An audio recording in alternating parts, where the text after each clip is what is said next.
Саламатсыңарбы, урматтуу окуучулар?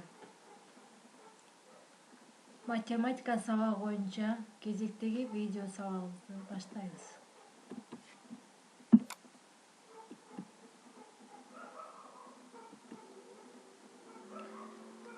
Ушул убакка чейин алган билимдерибизди бышыктоо максатында тесттерге ойлонуп жооп беребиз. Кана балдар айткылачы, кошуудан чыккан санды эмне дейбиз?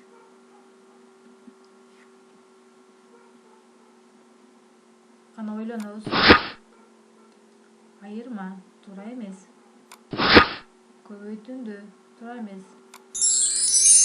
Демек, кошуудан чыккан санды сумма дейбиз. Азаматсыңар балдар. Кемитүүдөн чыккан санды эмне дейбиз? Сумма дейбизби? Жок. Айырма. Азаматсыңар. Көбөйтүүдөн чыккан санды эмне дейбиз? Тиинди. Бул эмес. Сумма. Жок, бул да эмес. Демек, көбөйтүүдөн чыккан санды биз көбөйтүндү дейбиз.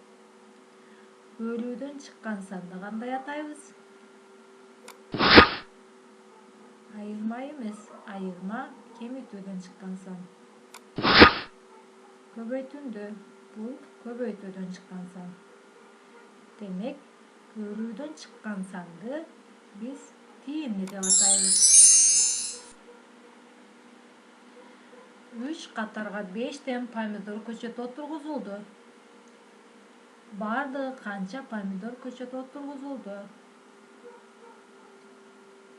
Бунда көбөйтүп алабыз. 3тү 5ке көбөйтсөк, 3 менен 5тин көбөйтүүнүсү канча болот? 15. Азаматсыңар. Кана балдар, тунтманын мааниси канча? Эсептеп көрөлүчү. 30га 20-ны кошобуз, андан 99-у. Будан кошулуучулардан чыккан сумманы кемитип алабыз. Туура эмес. Туура эмес. 49. Азаматсыңар. Бош чакмакта кайсы сан бар? Кана ойлонобуз.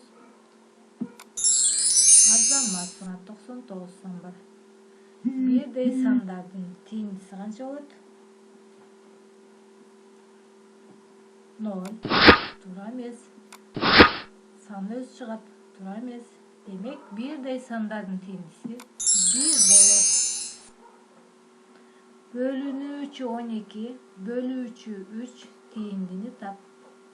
Демек, 12 менен 3-түн тииндиси канча болот? 5. Туура эмес. 6. Туура эмес. Демек, 12 менен 3-түн тииндиси 4 болот. Азаматсыңар. 20 окуучу барабар 4 топко бөлүнүштү. Ар бир топто канчадан окуучу бар?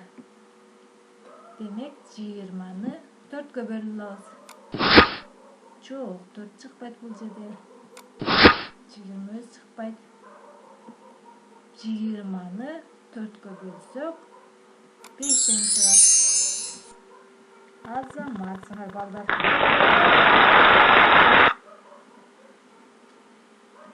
Саламатта калгыла, ден соолукта болгула.